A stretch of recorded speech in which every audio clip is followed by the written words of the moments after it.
Hello my dear friends, कैसे हो सब मजे में। चलो वेरी गुड। अब स्टार्ट करते हैं हमारा new topic which is a rule number 86A। तो एक बार स्टूडेंट्स आपके बुक में पेज नंबर 323 पर आ जाइए। आज हम इस टॉपिक में बात करेंगे rule 86A of CGST rules and rule 86B की। अब आखिरकार ये रूल्स कह क्या रहे हैं, देखो 86A ने हमें बोला कि देखिए हम ये बोल रहे हैं अगर आपने किसी भी तरीके से फ्रॉड करके आईटीसी अवेल किया ना तो आप उसको यूटिलाइज नहीं कर पाओगे। अब इसका मतलब क्या हुआ, चलो एक एग्जांपल से समझते हैं। ठीक है, so rule 86 specifies about the restriction on utilisation of ITC. So the rule 86A has been specified. देखिए मान लो यहाँ पर चिंतामणि है। अब चिंतामणि ने क्या किया, उसने दिखाया कि मैंने मिस्टर ढोलक से 1 लाख रुपए की परचेज की है। ठीक है जी, कर लो। और उस परचेज पे मैंने 10% के हिसाब से जीएसटी दिया है, यानी कि 10,000 रुपए का मैंने जीएसटी दिया है। इस बेसिस पर गवर्नमेंट ने कहा ओके यू कैन अवेल, भैया आप ले लो। पता चला अब कि एक्चुअली में ढोलक नाम का कोई पर्सन एग्जिस्ट ही नहीं करता, यानी कि वो गवर्नमेंट के साथ फ्रॉड करने की ट्राई कर रहा है कि कोई ऐसा सप्लायर था ही नहीं, उसने एक फेक इनवॉइसेस दिखा दिए। अब हमें 86A ने कहा ऐसे अगर कोई भी आईटीसी है तो आप उसको अवेल नहीं कर पाओगे।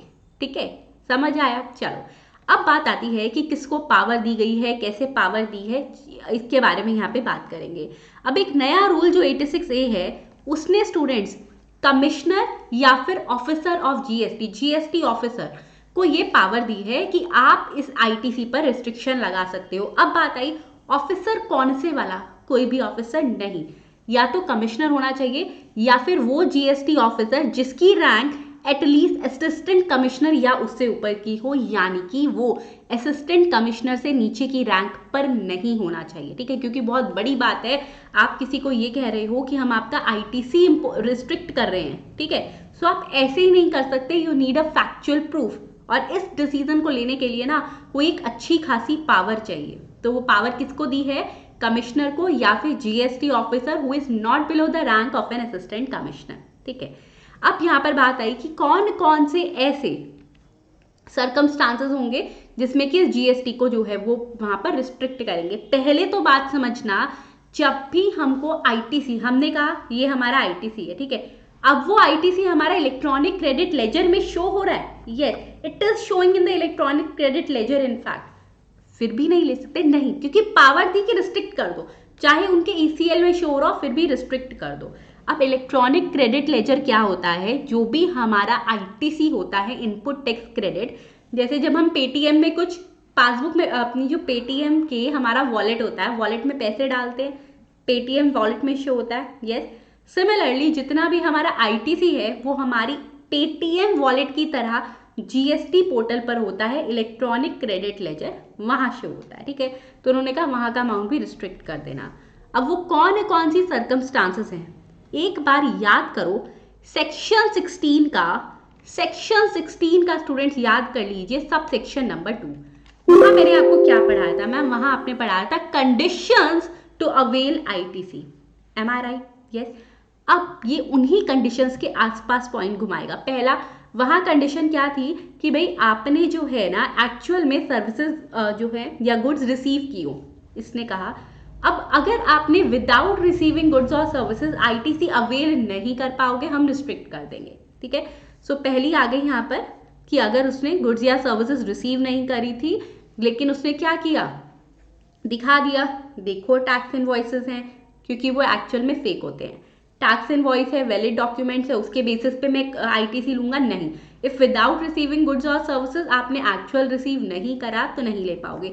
सेकंड यहाँ पर आता है, वहां हमने पढ़ा था ना टैक्स गवर्नमेंट को दे दिया हो, अगर गवर्नमेंट को टैक्स नहीं दिया सप्लायर में तो आप यहाँ पर नहीं कर पाओगे। ठीक है, अब हमने बात करी कि देखो ढोलक नाम का बंदा एक्चुअली में जिस जगह से हमने उसको दिखाया है वहां पर वो एग्जिस्ट करता हो, अगर नहीं एग्जिस्ट करेगा तो भी आप आईटीसी क्लेम नहीं कर पाओगे। ठीक है, ये कंडीशंस पूरी हुई है। फिर उसने कहा स्टूडेंट सेकंड पॉइंट हमारे पास आता है, फर्स्ट अगर हमने टैक्स इनवॉइसेस या वैलिड डॉक्यूमेंट से हम जीएसटी अवेल कर रहे थे लेकिन पता चला कि बंदा ही एग्जिस्ट नहीं करता, गुड्स और सर्विसेज नहीं लिए, और वी आर सेइंग कि सप्लायर ने जो है गवर्नमेंट को टैक्स पे नहीं किया। तो all the circumstances specifies clearly, आप यहाँ पर आईटीसी क्लेम नहीं कर पाओगे। फिर हमारे पास आता है, अब पता चला कि देखो registered person availing ITC has been found non-existent or not to be conducted any business from the registered place of business। इसका क्या मतलब है? इसका मतलब हुआ, एग्जाम्पल में मैंने देखा था इन आर प्रीवियस एग्जाम्पल कि भाई देखिए चिंतामणि ने जो सप्लायर दिखाया है ढोलक वो एग्जिस्ट नहीं करता। अब ये कह रहे हैं था क्या, चिंतामणि ने दिखाया था कि वो महाराष्ट्र से फर्नीचर सप्लाई करता है।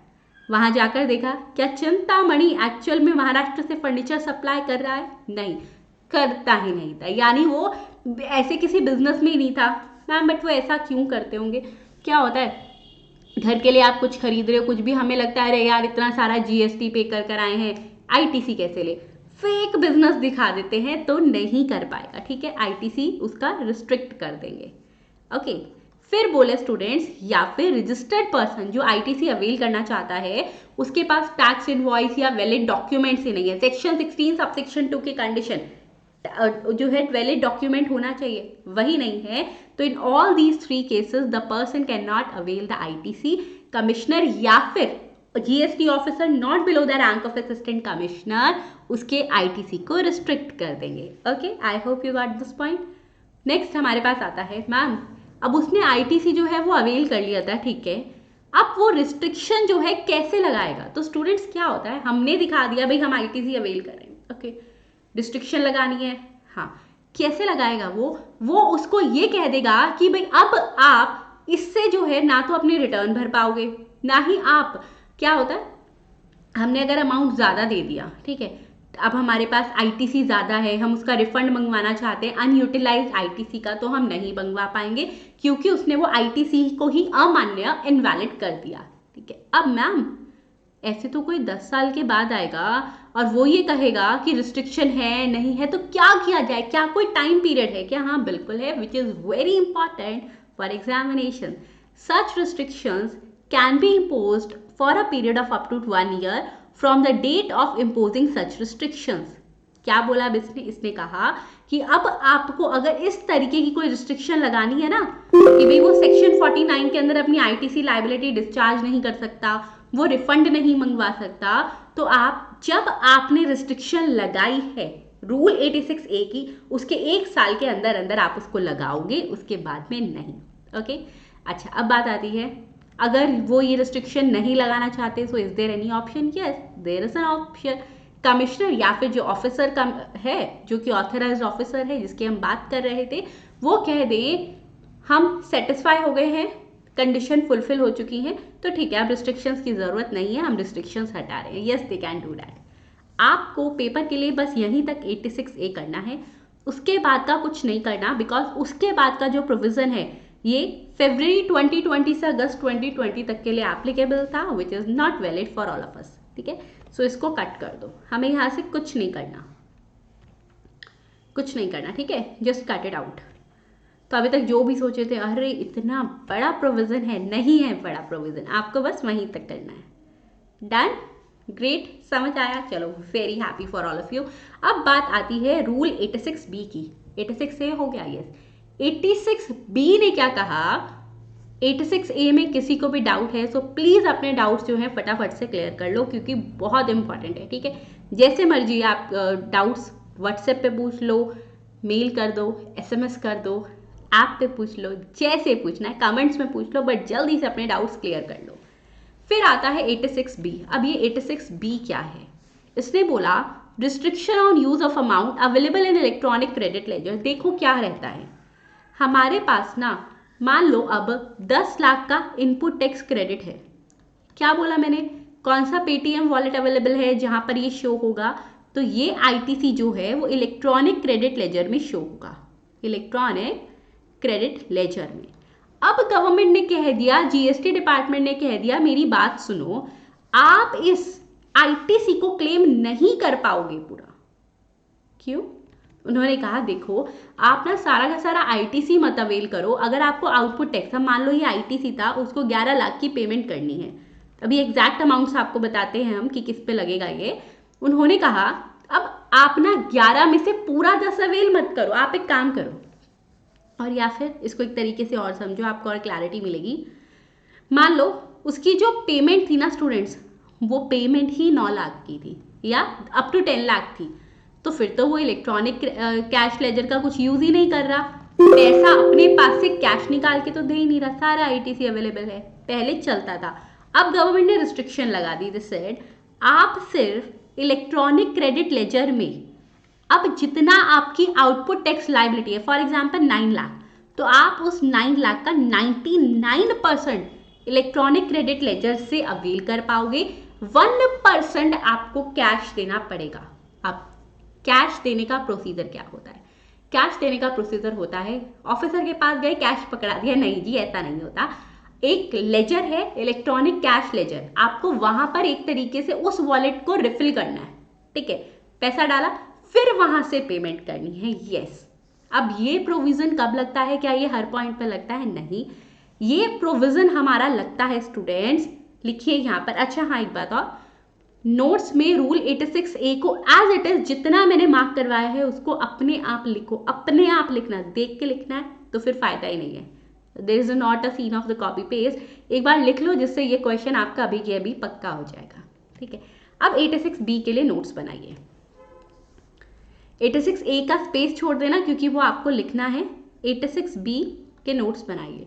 रूल 86B, इसने कहा स्टूडेंट्स कि इफ, पहले तो लिखो यहाँ पर, पहले तो लिखिए student, restriction on use of amount, restriction on use of amount, restriction on use of amount available in electronic credit laser, available in electronic credit laser, available in electronic credit ledger, ठीक है। अब इसने कहा that if, हाँ ये नया rule है, हाँ जी नया रूल है बिल्कुल, ठीक है। इन्होंने बोल दिया स्टूडेंट्स कि अगर कोई भी टैक्स पेयर जिसकी की टैक्सेबल सप्लाई, अब मैंने बोला taxable supply, it means other than exempt and zero rated supply, ठीक है, अगर उसकी सप्लाई एक महीने में 50 लाख से ज्यादा है, कितनी है? 50 लाख तक है, रूल नहीं लगेगा, एक महीने में 50 लाख से ज्यादा की टैक्सेबल सप्लाई है तो ये रूल एप्लीकेबल रहेगा, ठीक है student. If a tax payer is having taxable supplies, अब यहाँ पर taxable supplies के आगे बड़ा मेंशन कर लो अच्छे से, that other than exempt and zero rated supplies, other than exempt and zero rated supplies, other than exempt and zero rated supplies, zero rated supplies, ठीक है। So if a taxpayer is having taxable supplies but other than exempt and the zero rated supplies, other than exempt and zero rated supplies exceeding, इसको ना other than को bracket में कर लो, in fact exceeding की taxable supply किसको exceed कर रही है? ₹50 lakhs in a month, किसी भी महीने में अगर 50 लाख 50 लाख से ज़्यादा की टैक्सेबल सप्लाईज हो गई ना तो फिर रूल 86B लगेगा, रूल 86B लगेगा, ठीक है, rule 86B of CGST rules 2017। अच्छा मैम अगर इससे कम सप्लाई है फिर नहीं लगेगा, एक एग्जाम्पल से समझते हैं। मान लो टोटल वैल्यू जो है इंटरस्टेट सप्लाई की शिवा एंड सन्स की वो 100 लाख है, कितनी है? 100 लाख रुपए की है, यानी रूल लगेगा, हाँ मैम रूल 86B लगेगा। अब उसने कहा 100 लाख की है, अब देखो कि उसके पास इलेक्ट्रॉनिक क्रेडिट लेजर में कितना ITC है। उन्होंने कहा सेट सप्लाई और इस सप्लाई पे टैक्सेबल वैल्यू है 18%, ठीक है, यानी कि 100 लाख का 18%, 18%, 18 lakh rupees output tax liability है। अमाउंट इलेक्ट्रॉनिक क्रेडिट लेजर में था 20 लाख, ठीक है, सो आउटपुट टैक्स लाइबिलिटी कितनी आ गई? 18 लाख, ठीक है, यस। अच्छा अब बात आई, the second point is output tax liability we have here. Now the next point is कि उसके पास इलेक्ट्रॉनिक क्रेडिट लेजर में कितना बैलेंस अवेलेबल है। अब स्टूडेंट्स उसके पास ना इलेक्ट्रॉनिक क्रेडिट लेजर में 20 लाख रुपए थे। अब पहले हम क्या कर रहे थे, इस रूल के आने से पहले 20 लाख में से 18 लाख यूज कर लिए, 2 लाख रुपए रह गए। अब उन्होंने कहा 86B कह रहा है कि आप इस 18 लाख का सिर्फ 99% जो है वो इलेक्ट्रॉनिक क्रेडिट लेजर से यूज कर पाओगे, बाकी का 1%, एटलीस्ट 1% आपको इलेक्ट्रॉनिक कैश लेजर से पे करना होगा। समझ आ गया? यस। अच्छा मैम, क्या ये रूल हर जगह लगता है या इसकी कोई एक्सेप्शन है? इसकी ना 5 एक्सेप्शन हैं जो कि बड़ी ही फैक्चुअल एक्सेप्शन है, मतलब बड़ी वैलिड एक्सेप्शन है। ठीक है, एक्सेप्शंस पढ़ने को रेडी हो? तैयार? Okay, let's do it. Exceptions देखिए अब यहाँ पर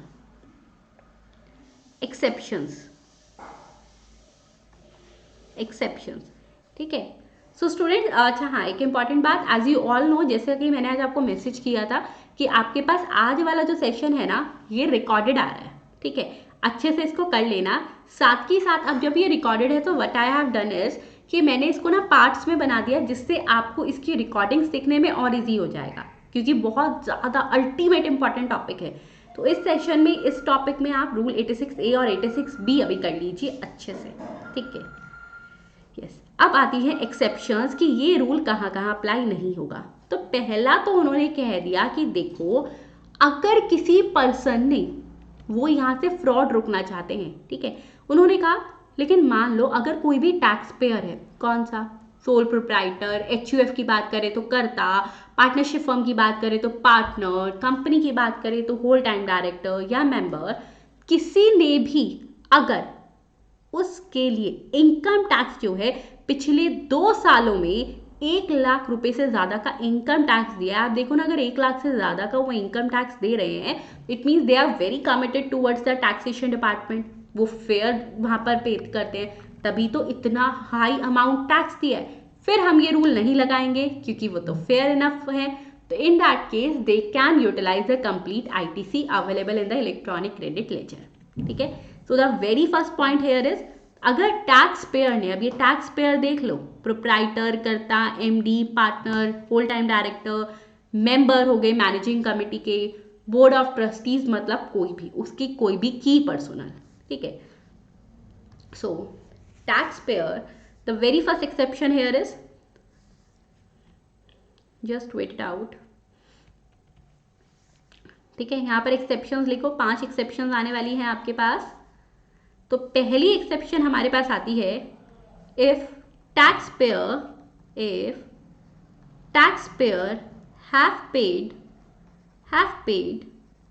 इनकम टैक्स, मैम GST में इनकम टैक्स, हाँ जी इनकम टैक्स, उसने अगर इनकम टैक्स पे किया है of more than rupees 1 lakh, कब, इन प्रीसीडिंग 2 फाइनेंशियल ईयर। अब मैम हम इनकम टैक्स में तो प्रीवियस ईयर असेसमेंट ईयर की बात करते हैं, कर लो, लेकिन GST वालों को तो कौन सी लैंग्वेज समझ आएगी, फाइनेंशियल ईयर की। ठीक है, तो वही लिखेंगे, इन प्रीसीडिंग 2 फाइनेंशियल ईयर्स, तो फिर वहां पर रूल 86B नहीं लगेगा। ठीक है, वहां रूल 86B नहीं लगेगा। आई होप समझ आया सबको।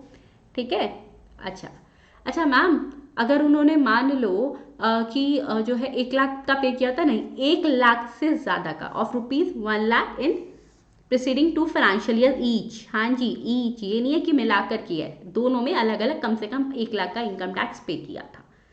सेकेंड पॉइंट हमारे पास आता है, where tax payer have received a refund of unutilised ITC। अब ये क्या है, सारा खेल 1 लाख के ऊपर चलना है। अब देखना जरा क्या रहता है, कई बार स्टूडेंट्स क्या होता है, अब अगर किसी ने स्पेशल इकोनॉमिक जोन में सप्लाई करी है, नाउ वी नो, अभी देखो क्या होता है, स्पेशल इकोनॉमिक जोन मतलब जहां पर हमें टैक्स की जो रिलीफ्स है ना वो बहुत ज़्यादा मिलती हैं। स्पेशल इकोनॉमिक जोन एक ऐसा जोन है जहां से अगर आप कुछ सप्लाई कर रहे हो ना, तो उसको स्टूडेंट्स 0 रेटेड सप्लाई में मान लिया जाता है। या फिर एक होता है एक्सपोर्ट। अब जो एक्सपोर्ट्स हैं, मतलब जब आप इंडिया से बाहर कुछ भेज रहे हो तो उसको भी 0 रेटेड सप्लाई बोला जाता है। इट मीन्स अब मान लो किसी पर्सन ने 10 लाख की 0 रेटेड सप्लाई करी है, 2 ही ऑप्शन होते हैं 0 रेटेड के, या तो SEZ से सप्लाई या एक्सपोर्ट कर रहे हो। अब अगर उसने 10 लाख की वहाँ पर 0 रेटेड सप्लाई करी है, उस पर तो टैक्स है ही नहीं, 0% का टैक्स है, तभी तो 0 रेटेड सप्लाई है। मान लो आईटीसी उसके पास था 50 लाख का, वो यूज़ कहाँ करे, कहीं भी नहीं, तो वो रिफंड मंगवा लेता है। अब वो कह रहे हैं देखो ऐसे केस में आप इनको कोई रिस्ट्रिक्शन मत लगाना। क्यों मैम, उनका तो टैक्स बनता ही नहीं होगा, फिर रिस्ट्रिक्शन कैसी? नहीं, उनके दूसरे यूनिट्स होंगे ना जहाँ से वो टैक्स पे करते होंगे। तो उन्होंने कहा ऐसे यूनिट्स पर भी आप मत लगाना, क्योंकि कोई फ़ायदा नहीं है। अगर आपने उनको रिस्ट्रिक्शन लगा दी ना तो 1 लाख रुपए आप पहले उनको दोगे, फिर उनसे लोगे, तो बेटर है आप उनको यूटिलाइज करने दो। ठीक है, समझ आया ना? ठीक है, चलो ठीक है। तो अब ये वाला पॉइंट यहाँ पर मेंशन करो students. If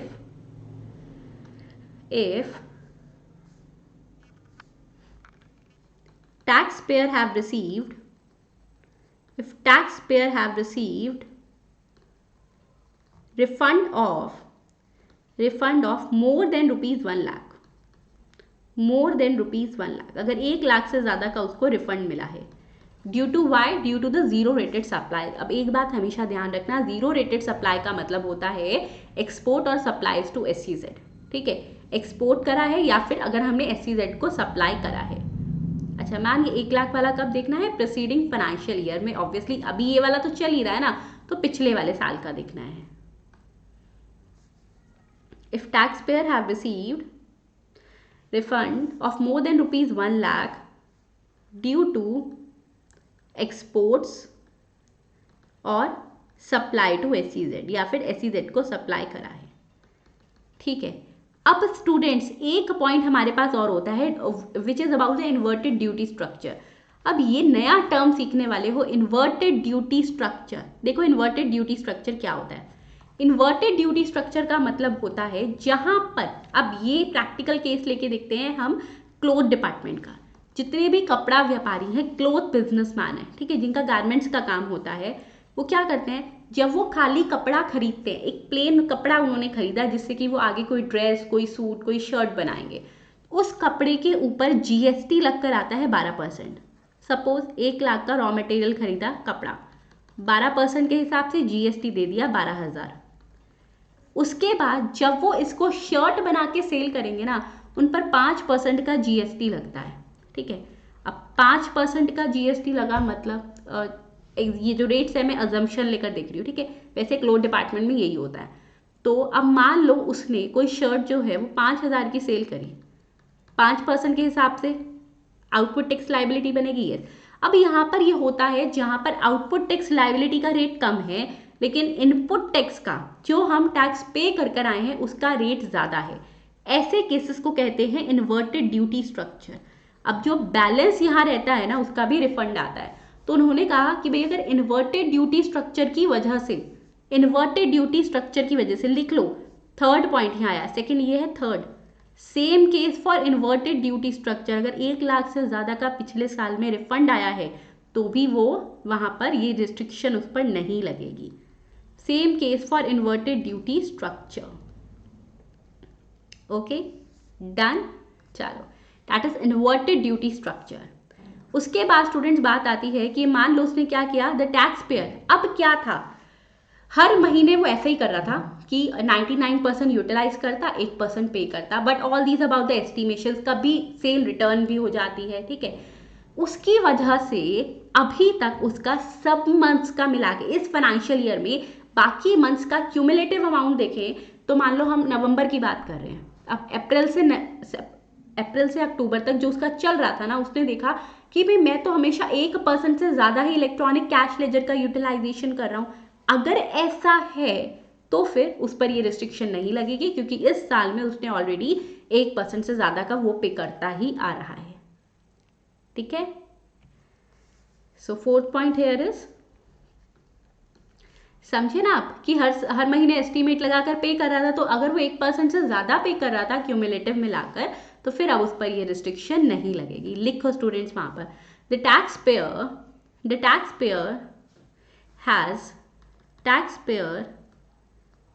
has discharged his liability in excess of या फिर इस तरीके से लिख लो क्योंकि ये लैंग्वेज पूरी आपको याद रहेगी फिर, has discharges liability in excess of 1% of total output liability, in excess of